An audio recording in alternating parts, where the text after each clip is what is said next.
4, 3, 2, 1. Hey guys! Welcome to Campfire Stories with Paylos.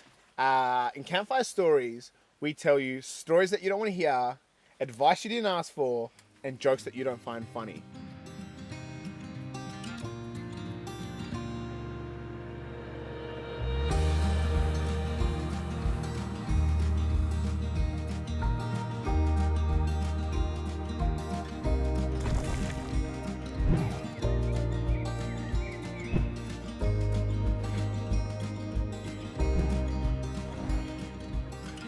Part of the reason that I wanted to do story time or campfire stories at this location specifically, because this is the location of this story. So this story actually happened here. Yeah.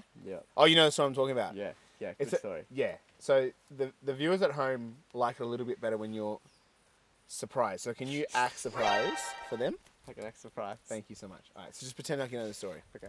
Oh, and just a very clear disclaimer. Very, very clear. We can't say people's names. Okay. Just for privacy and confidentiality. Yeah. Some of our kids that we work with, we can say privacy and confidentiality. So we'll just give them fruit names. So, Watermelon came in. You will not believe what Watermelon did. So you obviously know the kid that we're talking about. Yeah. What fruit would you use to describe him? Pineapple. Pineapple? Pineapple. Yeah, he is definitely a pineapple. All right. That's so great. for privacy and confidentiality's sake, Pineapple is the name of our young person. Are you happy with that? Perfect. Yeah, awesome. Perfect. All right. So we were organising an epic trip to the High Country, and we spent the whole day kind of packing the bags and packing the car, and my friend Pineapple, he loves Afghan food. He's like one of his favourite foods to eat is Afghan food, right? And so he's like bugging me all day. He's like, "Hey man, can we get Afghan food?" I'm like, "No, that's an awesome idea." Just before we head out to town, we'll go into like Hampton Park or Dandy. We'll get some mad Afghan food, and then we'll hit the road. Because I don't want to eat Maccas and that kind of stuff on the road. You just feel crap. So let's get some good quality food. Afghan food always really good stuff, right? And we're like, yeah, sweet. So I get away packing, and I just forget. I just like slip my mind. Get away packing, start driving, and I like pass packing on my way to Warrigal, and he's like, "Hey Luke, are we gonna get some Afghan food?" And I was like, "Oh, dude, I'm so sorry. Like it's back in Dandy. There's no Afghan food." No, oh, sorry, dude, it's back in Dandy. He goes, "We can't turn back." I'm like, "Nah, man, we've already lost a lot of time. I don't think we can turn back." And then he goes to me, "Will there be any Afghan food out that way?" No, man. And then, anyway, man, so I'm like, obviously, crack up laughing, because, like, the more remote you go, like, you're not even going to find a Macca's. I mean, especially when you get out to the High Country, like, there's not cell phone reception. There's not, like a petrol station or nothing. Like, you've got to drive, like, hours to get to petrol. You've got to drive, like, hours to get to any kind of food. Like, you got to bring everything you're going to eat. So anyway, now I start making fun of my friend Pineapple because he's just asked this silly idea of like, can I get Afghan food? I mean, I'm not even going to get Afghan food in Warrigal, let alone getting Afghan food out in Dargo or Afghan food down in, like, I don't know, Billy Goats or something. Right? There's no chance I'm going to get Afghan food out there, right? So now that becomes my own joke, right? So now I'm having a good time just teasing him, and I'm just like, oh yeah, of course, mate, yeah. So what happens is, you just go down through the blue rag, and on the left there's an Afghan shop. The guy's doing Afghan kebabs. So that's my whole joke the whole time. Right? I'm making the joke like, if you're in the middle of nowhere and you can get Uber Eats or something. Like, that's the kind of joke that I'm making. Anyway, so it's a long drive. It's 6 hours. And we pull in at like 11 o'clock at night, 11:30 at night, really, really late. And so we start coming along the Crooked River, just here, right? Yeah. And it's literally behind us, right? So just in this river crossing, I go through the river crossing. It's one of our first river crossings. Oh, this is the first river. Yeah, this is the first river crossing of Crooked River. And there was a McDonald's. I go through this river crossing right here. Yeah. I come up here, and no joke. So there's a group of people camping right here, and because it's New Year's Eve, you just start chatting to people like, "Hey, Happy New Year," that kind of stuff, right? We're like, "Happy New Year." And they say Happy New Year back, obviously from my time of going to Dandy High in Cleveland, I'm very familiar with the Afghani accent. So when they talk back and they're like, hey, Happy New Year, whatever, it's very clearly a bunch of Afghan guys, right? Anyway, so I've just come out of the river crossing, and I'm like, Happy New Year. And the guy's, Happy New Year. He's like, oh, wait. And he runs over with a piece of Afghan bread, a skewer of Afghan kebab, slaps it in the bread, slides it back and hands it to me, and goes, Happy New Year.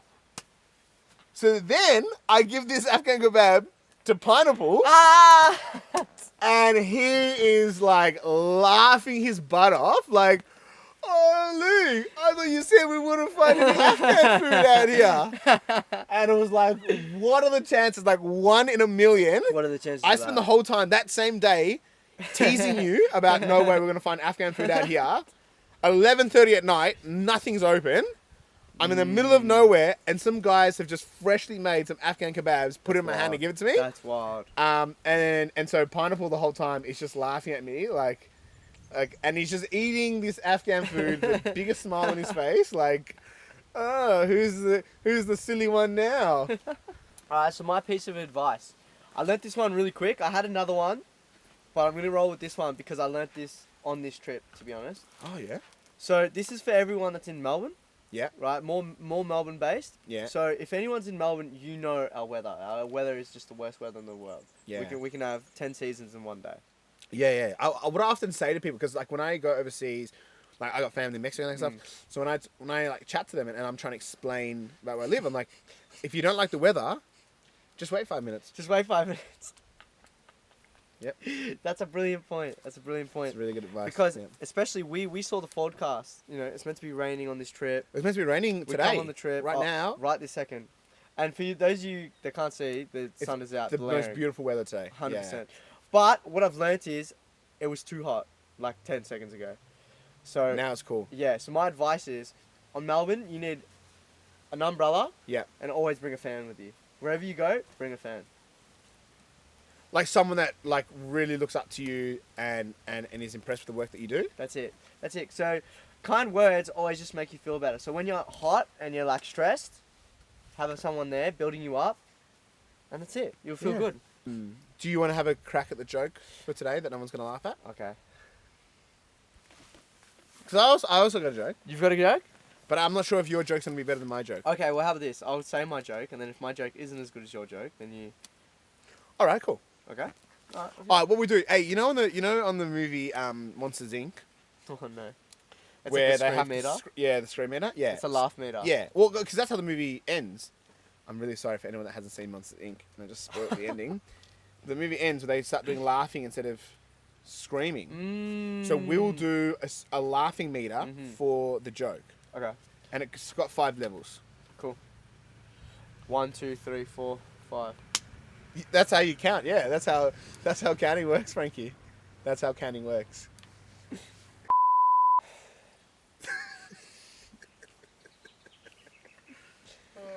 Alright, we ready? Yeah, I'm ready. I want to say something off the record, right? But off the record, on the record. On camera, off the record. Yeah. So not related to our thing. But talking about counting, this job has been really good to me. Really good to me. I need this job. I've learnt for learning.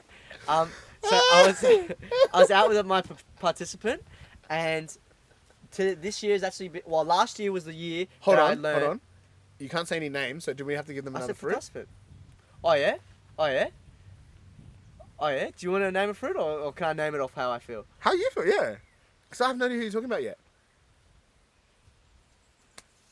Yeah. So I was working with. Are you gonna tell me that?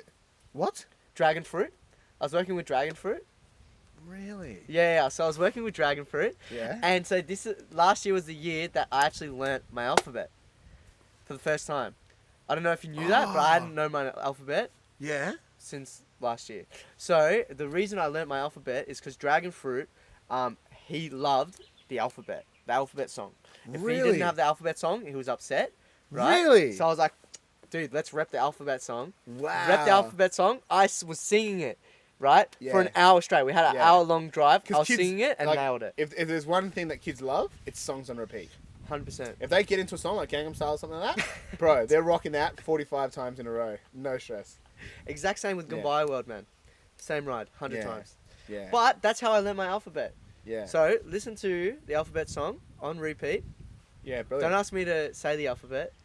So I think the good thing is about Paylos is that it's educational and informative for both participants and the staff members. That's the one. Yeah. Because everyone can learn all the time. I'm such a good person. The next thing I'm going to work on is my months. My months of the year. Oh, you don't know that? I've got my days of the week. I just don't have my months of the year. Oi, I actually don't. You know, my Thursday and my Tuesday I mix up all the time. They both start with T, so confused. Steven just spat out I want everything. to remind the viewers. I want to remind the viewers that Frankie is one of the greatest staff members we have ever had on this team, and he's now confessing to the worldwide internet that he's still figuring out his months and his days and Aren't 100% celebrating yet. Yeah, the fact that you just did your alphabet last year. that's it. We can all grow together. That's fantastic. I trust you with kids. But you don't need me to spell. I All don't the need time. I don't need you to spell. Oh, I mean, like, It's questionable. if there was an It's emergency questionable. and you had to fill like a medical form, I don't know. Hey, well, you know what? That's the fun thing about Where would that. in this job, like, you not need to know how to spell? Okay, first off, I Yeah. know how to spell decently well. Yeah. I don't need the alphabet. I don't know how to spell. Who's going to ask you to do the No, alphabet? I- ever? I'll be honest with you. Like, hold on. You would have to do the alphabet if one of your participants are trying to learn the alphabet. I would expect you to know the alphabet. YouTube. Frankie, Times tables? Frankie, this Calculator. is not like sometimes Everything can be solved by a phone. I don't think this is the job that you can just stay one lesson in front of the kids. Like, I'm expecting you to be at like a certain level of intelligence, like a good football field length in front of the kids to Yeah, be able that's to like wild. help. Yeah, That's wild. I don't want you to be like at home learning like your alphabet because you know tomorrow Okay. little Timmy's gonna ask you about the alphabet. You're like, Yeah. I need to know this. Yeah. But then Timmy gets the best response possible. Why? Because Okay, it's so fresh in your mind. It's so fresh in my mind. Yeah. So if Timmy needs to learn something, I'll study the heck out of it. Yeah. And then Timmy gets all the knowledge. Yeah. All the ins and outs. Because I had to And- learn it, so I'll know how he needs to learn it. Oh, that one. dude, Boom. that is amazing. That's what I'm trying to do. That was so close. A few moments later. How do we get to the alphabet? I don't know, but it's my time for a joke. Yeah, let's go. Okay, so basically, oh yeah, my friend Daniel, he just got a Mercedes. Yeah, Yeah, and he just had an accident. yeah. He learns that it bends. Oh my god. Mercedes Benz. No, now you ruined it. You were at like a level 3 with the laugh meter. Oh, no. No, I got No. Benz. No, I got it. I didn't think it was registering. No, I got. Why? My head went back. If you're doing one of these and you're doing one of those, that's a different type of laugh meter. Yeah, it's a different laugh meter. Okay. So where are we at? What's the laugh meter at? I feel like we should do the double then, if it's not making your criteria. My joke's not any better. Oh, let's go. A few minutes later. So my joke is nowhere near as funny. But there was a zookeeper. Do you know this joke? It's a good start. I don't know.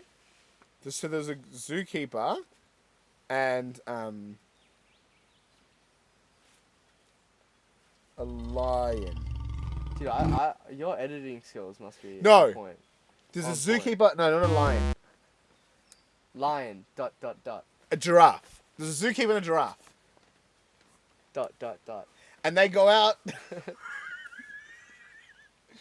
There's a zookeeper and a giraffe, and they go out to the pub, and they have a few.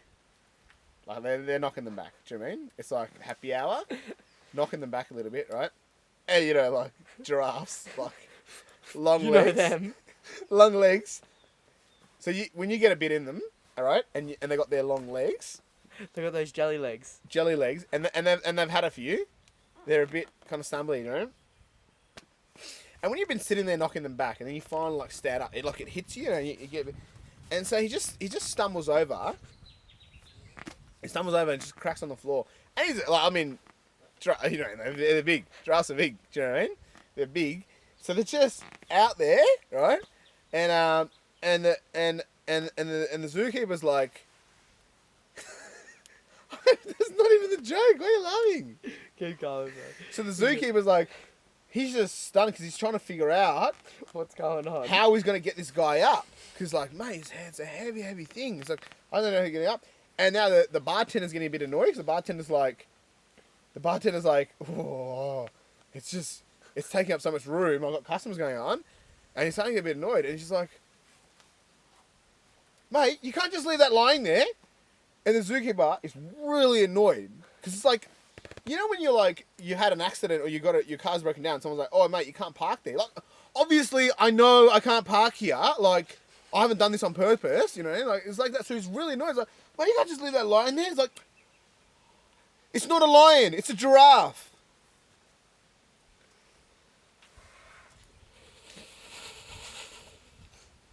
Many months later. We want to thank everybody for making it through to the end of this episode. This has been another night of another segment of Campfire Stories with Paylos. Boom. And we want to thank you guys for tuning in and stay adventurous. Hey.